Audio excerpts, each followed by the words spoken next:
नमस्कार सांग मैंने मु अमराधा स्वागत करुच्ची आपण मानक आम चैनल को।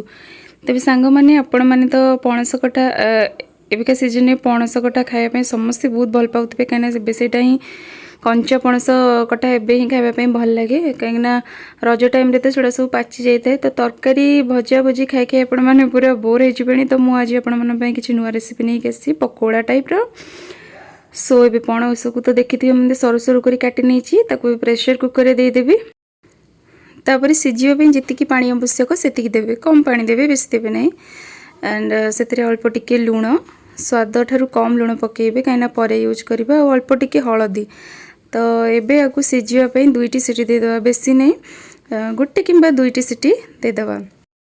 तो ये मुझे गोटे पात्र नहीं जाइए एंड से देदेवी 2 चम्मच बेसन 2 चम्मच बेसन दे सारापर आउ 4 चम्मच कॉर्नफ्लोर ऐड करी जी बेसन तार 2 गुणा कॉर्नफ्लोर ऐड करेंगे। तो पणस तरकारी हेबू किंबा केमिति काटिबे सबुर गोटे गोटे वीडियो मो चैनल रे अछि आपण माने प्लीज चेक करने एबे सेतिरे हमें अदा रसुण पेस्ट 2 चम्मच देबा जो गोटे चम्मच ही मु एठी यूज करूची। तो अदा रसुण पेस्ट 2 चम्मच दे दिली पियाज रसुण अदार पेस्ट पियाज रसुण अदार पेस्ट एंड गोटे पैकेट गरम मसाला गोटे पैकेट चिकन मसाला आ टिके हळदी गुंड आउ लुण टिके पकेबा जेते सेते बेले पकेइथिले तो से अनुसार अल्प टिके लुण पकेबे तेबे आउ टिके राग पाइका टिके लंका गुंड पकेदेबा। तो एबे पानी देकी ताकू अल्प अल्प करी पानी देकी भल भाव गोटे बेटरटे प्रिपेयर करने बेटर कंसिस्टेंसी परफेक्ट हेबा निहाती आवश्यक। तो आपण माने देखंतु देखले जानि परिबे को भला कंसिस्टेंसी रहबो ठीक ए भला रखिबे माने बेसी पतला नहीं किंतु पतला टे करेंगे बेसी पतला करेंगे। तो देखो पणस को भाया सीझी केते सुंदर 2टा सीटी मुझे देती तो से भितर बहुत बढ़िया सीझी जाइए।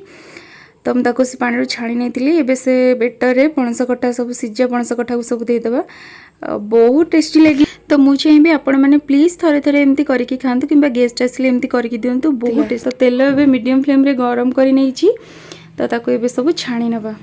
तो छाणीबा परफेक्ट माने मीडियम फ्लेम रे आंच को रखिबे नहीं तो ताती जीवो। तो देखंतु टिके ब्राउन कलर हे आसीबो तो सेतिकी बेले जानिबे हो गला। तो एटा बाहर बहुत क्रिस्पी रहिबो एंड भीतर बहुत स्मूथ और नरम रहिबो खाइबा पे बहुत टेस्टी एकदम मांसिया टाइप रो लागिबो। तो देखंतु मु आउ सेमती पकेइकिना देखि दउची सांग माने आपण माने एमती पणस कटार पकोड़ा करके खातु खूब टेस्टी और बहुत जल्दी ही थाए आउ छोट पिला मानकु बहुत भल लगे इवन आम मानकु मध्ये बहुत टेस्टी लागिबो। सो एबे ताकु लेउटे नउची ए भलिया मु सब गुडाक छाणी नहीं। तो सांग माने आशा करी आपण मानकु वीडियोटी निश्चित भल लागुतो जदि भल लागिबो वीडियोटी को लाइक करिवे और कमेंट करके जणाइबे केमती हिची और वीडियोटी को ज्यादा से ज्यादा शेयर करिवे। तो मु पुणी आसीबे किछि नुवा रेसिपी सहित। Thank you.